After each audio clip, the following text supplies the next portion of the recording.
శ్రీమత్కారుణికం మహాగుణనిధిం పూర్ణప్రభాభాసురం నిర్ద్వంద్వం నిరపేక్షకామమమలం నిస్సంగమాద్యం విభుం నిత్యానందమయం నిరేహమతులం నిర్ముక్తకర్మాదికం శ్రీకృష్ణాజ్ఞగురుం భజేహమనిశం శ్రీసిత్తసంతోషనం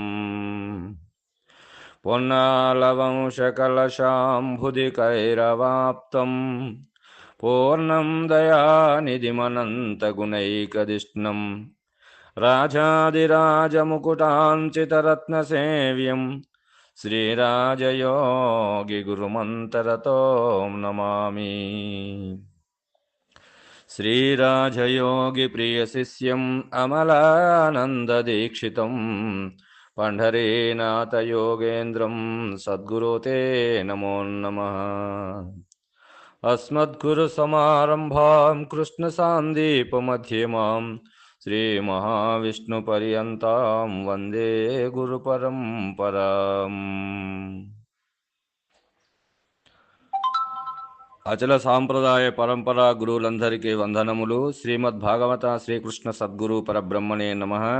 ప్రబోధ చూడామణి అను శక్తిద్వయ నిరాసకంబైన శుద్ధ నిర్గుణ తత్వ కందార్థ ధరువులలో 217వ కందార్థమును మనము గురుమూర్తి కరుణచే మననము చేసుకుంటున్నాము. ఏమంటున్నాడు ఈ కందార్థములు అనంటే, మరుపు సుసుప్తియు మూర్ఛయు మరణంబు సమాధి అనుచు మానవులెరుకన్ దొరికిన నురుని శరీరము నెరిగెదరా నరుడు మేనో నెరుగాడోయన తననైన తా నెరుగాడోయన ఎరుగాకుండితే ఏమి తిరిగి పుట్టుచూనుండు తిరిగి పుట్టడు వాడి గురుబోధగలిగితే ఎరుగాడోయన తననైన తా నెరుగాడోయన అని అంటున్నాడు. తిరిగి పుట్టడు వాడి గురుబోధ కలిగితే ఎరగడోయన్నా అంటున్నాడు. కాబట్టి ఎరగాకుండితేమి తిరిగి పుట్టుచునుండు తిరిగి పుట్టడు వాడి గురుబోధ కలిగితే అని అంటున్నాడు. అయితే ఇక్కడ బోధలు ఎన్నో బోధలు ఉన్నవి. ఆ బోధలు ఒకవేళ ఎరిగినట్లయితే మళ్ళీ తిరిగి పుట్టేటువంటి మార్గమే కానీ మరి ఈ యొక్క మరుజన్మ లేనటువంటి మార్గములు కావు. ఎందుకు అనంటే ఈ బోధలన్నీ కూడా ఏమి నేను అనేటువంటి దాన్ని నిలబెడుతున్నాయి. నేను ఎంతవరకు మిగిలి ఉంటానో అంతవరకు మళ్ళీ రాకడ పోకడ తప్పదు. కాబట్టి మరి ఈ బోధలన్నీ లేవు. ఈ ప్రపంచంలో ఉన్నటువంటి ఈ బోధలన్నీ కూడా తెలుసుకుంటే మళ్ళీ పుడతావు అని చెప్తున్నాడు ఇక్కడ భాగవత కృష్ణ ప్రభు. కాబట్టి ఎన్నో బోధలనైనా పరిశీలన చేసి చూసినాడు. కాబట్టి మరి గురుబోధలు అనేటువంటివి మరి ఎన్నున్నవి అంటే, ఈ గురుబోధ కలిగితే ఈ గురుబోధ తిరిగి పుట్టడు వాడి గురుబోధ కలిగితే అంటే గురుబోధ అనేటువంటివి మరి చాలా బోధలు ఉన్నాయి కదా ఈ ప్రపంచంలో. సాంఖ్యం చెప్పేటువంటి గురువులు ఉన్నారు, తారకము చెప్పేటువంటి గురువులు ఉన్నారు, అమనస్కము చెప్పేటువంటి గురువులు ఉన్నారు, మహావాక్యము చెప్పేటువంటి గురువులు ఉన్నారు. మరి ఇంకా పోతే ద్వైత అద్వైతము విశిష్ట అద్వైతము ఇవన్నీ గురు బోధలు ఉన్నాయి కదా, ఇవన్నీ గురుబోధలే కదా. మరి ఆ గురుబోధలు చెప్పేటువంటి బోధలలో నేను మిగులుతున్నాను. కాబట్టి నేను లేక చేసేటువంటి బోధలు ఈ ప్రపంచములో ఏ బోధలు కావు. మరి నేను లేక చేసేటువంటి బోధ ఏది ఇక్కడ అంటే ఇది కేవలం ఈ గురుబోధ. ఏ గురుబోధ అని అంటే ఇది రామడుగు శివరామ దీక్షిత అచల బోధ. కాబట్టి అచల ఋషి సాంప్రదాయమైనటువంటి అచల ఋషి రామడుగు శివరామ దీక్షితులు చేసినటువంటిది అచల బోధ. ఈ అచల బోధ అనేటువంటి ఈ గురుబోధ వింటే మళ్ళీ తిరిగి పుట్టడు. ఈ బోధ తెలుసుకుంటే ఏమి లేదు అంటే మరుజన్మ లేదు, కాబట్టి మళ్ళీ తిరిగి పుట్టాడు. ఈ బోధ తెలుసుకోక వేరే బోధలు ఏ బోధ తెలుసుకున్నా మళ్ళీ తిరిగి పుడతాడు అని చెప్తున్నాడు ఇక్కడ భాగవత కృష్ణ ప్రభు. అంటే కొన్ని మనకు సూచనలు ఇస్తున్నాడు. ఈ బోధలని కొంతమంది చెప్తున్నారు కదా, ఆ బోధలలో మరి వాళ్ళు మళ్ళీ తిరిగి మళ్ళీ పుడతా భ్రాంతి హేతువైనటువంటి బోధలే కానీ భ్రాంతి రహితమైనటువంటి ప్రబోధలు కావు అని చెప్పి ఇక్కడ మన కృష్ణ ప్రభువు తెలియజేస్తున్నాడు. ఏమంటున్నాడంటే మరుపు అని అంటున్నాడు ఇక్కడ. ఈ మరుపు అని అంటే ఈ ఎరుకను మరిచిపోయి ఏ తిప్పలు లేవు హాయిగా మర్చిపో అని కూడా చెప్తారు. కాబట్టి నాయన ఎరుకకు మరుపు సహజము. కాబట్టి ఈ ఎరుక మరుపు అనేవి రెండు రూపములుగా ఉన్న ఒకే ఎరుక యొక్క లక్షణము. తనకు తాను గుర్తెరిగినప్పుడు ఎరుకని, తనను తాను మరిచినప్పుడు మరుపు అని పిలువబడుచున్నది కదా. కాబట్టి మరుపు స్థితి అందు ఎరక లక్షణము గర్భీకృతమై ఉన్నది కదా. ఆ విధంగానే తాత్కాలికముగా మరుపు రూపము చెందిన మళ్ళీ ఎరుక రూపము వహిస్తుంది. కాబట్టి తనను తాను మరిచినప్పుడు ఎరుక, తనను తాను తెలుసుకున్నప్పుడు అది ఎరుక. కాబట్టి తనను తాను మరవడమే మరుపు, తనను తాను ఎరగడమే ఎరుక.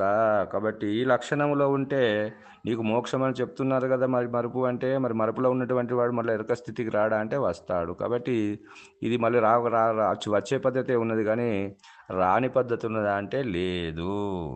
ఇంకేమంటున్నాడు ఇక్కడ అంటే సుషుప్తి అంటున్నాడు ఇక్కడ. ఈ సుషుప్తి అంటే ఈ జాగ్రత్తలో ఉంటేనే అన్ని తంటాలు ఉన్నాయి. కాబట్టి ఈ జాగ్రత్తలో ఉంటే అన్ని తంటాలు ఉన్నాయి. కాబట్టి నాయన ఈ సుషుప్తిలోకి పోతే ఏ తంటాలు లేవు కదా. అందుకే నీవు ఊరికే పండుకొని ఉండు, ఆ పండుకొని ఉంటే నీకు మోక్షమని కొందరు చెప్తున్నారు. కాబట్టి ఇది సుషుప్తి గాఢమైన నిద్రావస్థ ఇందు గుర్తెరిగే తెలివి మన ప్రాణములు తాత్కాలికముగా వియోగము చెంది ఉన్నవి కదా. మరలా ఏకీకృతమై జాగ్రత్త అవస్థ మళ్ళా కలుగుచున్నది కదా. అంటే మళ్ళీ సుషుప్తి నుంచి మళ్ళీ జాగ్రత్తకు వస్తున్నాము కదా. కాబట్టి మరి ఈ పద్ధతి కూడా మరి తిరిగి పుట్టే పద్ధతే. ఇంకేమంటున్నాడు మూర్ఛయు అంటున్నాడు ఇక్కడ. అంటే మూర్ఛలోనికి పోతారు కదా. అంటే ఈ మూర్ఛ అనేటువంటిది అప్పుడప్పుడు కొన్ని ఈ మూర్ఛ పిడుస్తా అనేటువంటిది వస్తుంటుంది. కాబట్టి ఆ మూర్ఛ వచ్చినటువంటి వానికి కూడా ఏమీ తెలియదు. మళ్ళీ వానికి కొద్దిసేపు అయిన తర్వాత మళ్ళీ జాగ్రత్త అవస్థలోనికి వస్తాడు. కాబట్టి ఆ విధంగానే కొన్ని ఔషధులు కూడా ఉన్నాయి కదా. ఆ ఔషధులు అనేటువంటివి మనము గన్నేరు గాయలు అనేటువంటివి ఉన్నవి. ఆ గన్నేరు గాయలు అనేటువంటివి తింటే మరి మూర్ఛపోతారు కదా. ఆ విధంగానే కొందరు నిద్ర గోయిలు మింగుతారు కదా. మరి మింగినప్పుడు అది మూర్ఛ వస్తుంది కదా. మరి ఎక్కువ ఒకవేళ తీసుకున్నట్లయితే మింగినట్లయితే మరి వాడు బొంగుల రథం ఎక్కవలసిందే కదా, వస్తుంది కదా. బొంగుల రథం ఎక్కవలసి వస్తుంది. కాబట్టి మరి హాస్పిటల్కి తీసుకుపోతే డాక్టర్లు ఏమంటారంటే మేము చేసే ప్రయత్నం చేస్తాము, అది మరి బతకవచ్చు, లేకుంటే ఈ అవస్థ కాస్తే రావచ్చు, లేకుంటే లేదు అని చెప్పి వాడిని ఐసీలో పెట్టి మరి ఒకవేళ వాడు అక్కడి నుంచి డుమ్ అన్నా కూడా ఆ శవం మీద అక్కడనే ఉంచి ఇంకా బతుకున్నాడు అని చెప్పి కొన్ని లక్షల రూపాయలు వేసి మరి ఆ యొక్క శవం మీద పైసలు వసూలు చేస్తున్నారు కదా. ఆ విధంగానే మరి అవన్నీ డబ్బులు కట్టిన తర్వాతనే కదా వాడు మా శవాన్ని డిశ్చార్జ్ చేసేది. మరి ఆ విధంగా ఇక్కడ మరి అంటే జాగ్రత్తలో ఆ సుషుప్తిలో మరి ప్రాణసత్తా బలహీనపడుతుంది కదా. మరి ఆ విధంగానే ఇక్కడ ఈ యొక్క సుషుప్తి అనే మరణం అనేటువంటిది ఏదైతే ఉన్నదో ఇక్కడ ఆ మూర్ఛలోనికి ఎప్పుడైతే మరి ఈ పోయినాడో ఈ మూర్ఛ అనేటువంటిది మరి ఆ యొక్క ఈ బలహీనతమైనటువంటి ఆ మూర్ఛలో ఉన్నటువంటి వానికి ప్రాణసత్తా బలహీనమై శరీరము పతనము చెందుతుంది. మరల ప్రాణం సంపాదించుకొని మరి మళ్ళా ప్రాణశక్తిని మళ్ళీ సంపాదించుకొని ఆ మూర్ఛ నుంచి మళ్ళీ జాగ్రత్త అవస్థకు వస్తాడు కదా. కాబట్టి మరి మళ్ళీ ఆ విధంగా మూర్ఛలో ఉంటే మోక్షం అని చెప్పినారు కదా. ఆ మూర్ఛలో ఉంటే మళ్ళా జాగ్రత్తకు వచ్చేటువంటి స్థితి ఉంది. కాబట్టి మళ్ళీ పుట్టేటువంటి లక్షణమే మళ్ళీ ఉంది. కాబట్టి ఈ విధముగా సుషుప్తిలో ఉండమని కొందరు చెప్తారు. మరి మరణము అంటే ఈ మరణం అంటే చచ్చిపోతే మోక్షం అని కూడా చెప్తారు, విదేహముక్తి అని చెప్తారు. అంటే ఈ దేహము పోయిన తర్వాత అది మోక్షాన్ని పొందుతుంది అని చెప్తారు. ఎక్కడ మోక్షాన్ని పొందుతుంది ఎక్కడ అంటే మన ప్రాణముల యొక్క సంయోగ వియోగములలో అవస్థలు ఏర్పడుచున్నవి కదా. ప్రాణము మనస్సును తనతో కూడి తీసుకొని శరీరం నుండి బయటికి మాతృస్థానమైన బ్రహ్మాండమును చేరుతుంది కదా. అప్పుడు ఈ స్థూల శరీరము శ్రేష్టలుడిగి శిథిలమవుతుంది కదా. మరలా వాసన ప్రభావము చే మన ప్రాణములలో ఉన్నటువంటి ఏ గుర్తయితే ఉందో అది మరలా తిరిగి జన్మకు కారణమవుతున్నది. కాబట్టి మళ్ళీ మరణించినటువంటి వాడు ఏ మన ప్రాణములతో అయినటువంటి ఆ గుర్తుతో పోయినాడో ఆ గుర్తుతోని మనలో బ్రహ్మాండం నుంచి క్షిణే పుణ్యే మత్స్యలోకే విశంతి అనే విధముగా మళ్ళీ భూమండలానికి మళ్ళీ రావాల్సిందే. కాబట్టి విదేహముక్తి అనేటువంటిది, మరణములో మోక్షం అనేటువంటిది లేనే లేదు అని చెప్తున్నాడు ఇక్కడ.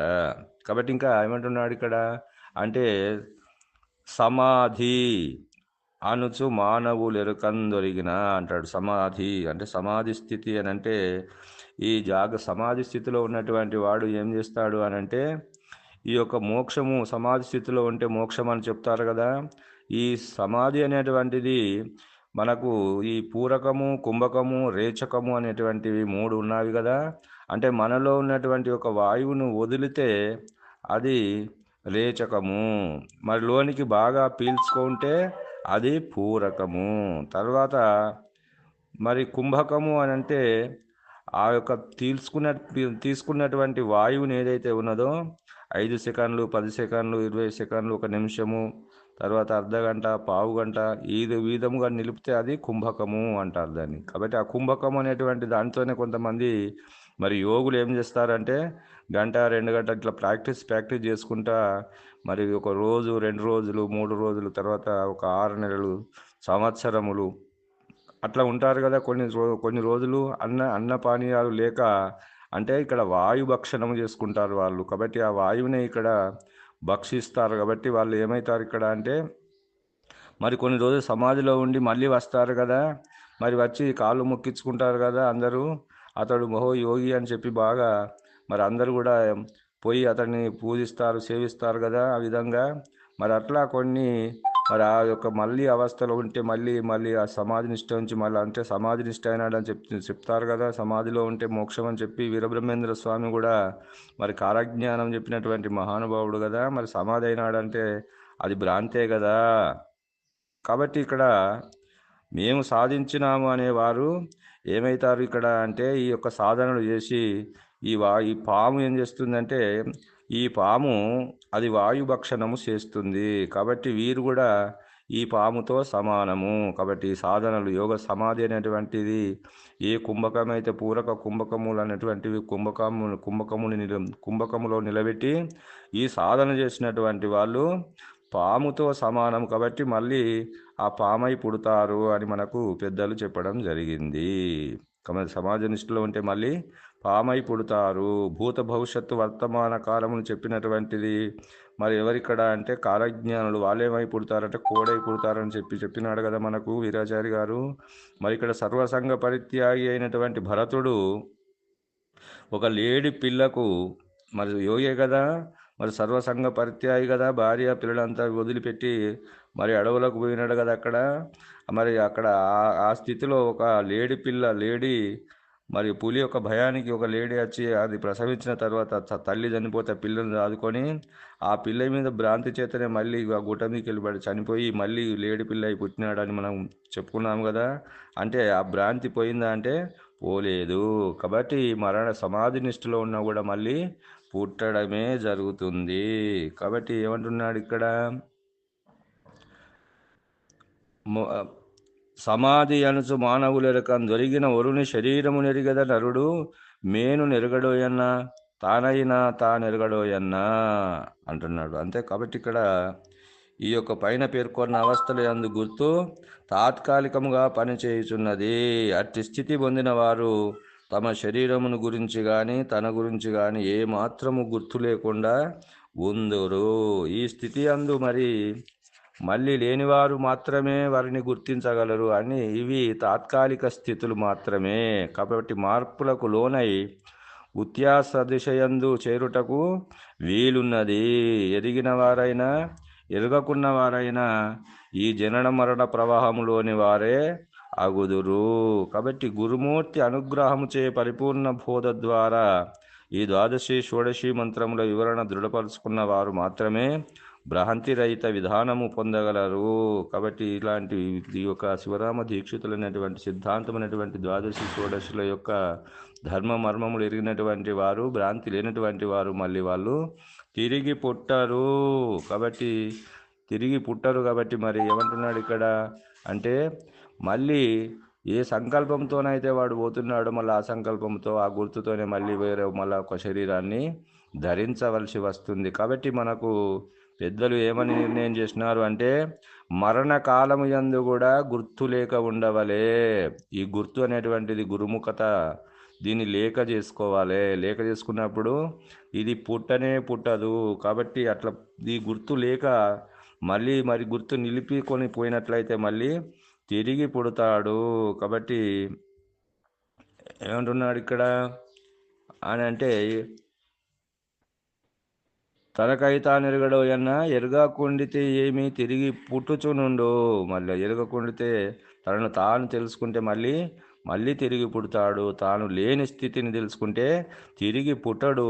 వాడి గురు బోధ కలిగితే. కాబట్టి ఇది శివరామ దీక్షిత సిద్ధాంతమైనటువంటి అచల బోధ ఎరిగితే తిరిగి పుట్టడు అని చెప్పి మనకు ఈ కందార్థము ద్వారా మరుజన్మ లేనే లేదు. కాబట్టి భ్రమ లేదు, భ్రాంతి లేదు, జనన మరణమయ్యేటువంటి భయము, భ్రాంతి అనేటువంటిది లేకపోతుంది ఈ ప్రబోధ వలన అని చెప్పి మనకు ఈ కందార్థము ద్వారా భాగవత కృష్ణ ప్రభువుల వారు మరి తెలియజేస్తున్నాడని తెలియజేస్తూ ఇంతటితో ఈ కందార్థ భావాన్ని ముగిస్తున్నాను. జై బలో సద్గురు ప్రభు మహారాజుకు జై. సర్వం సద్గురార్పణం.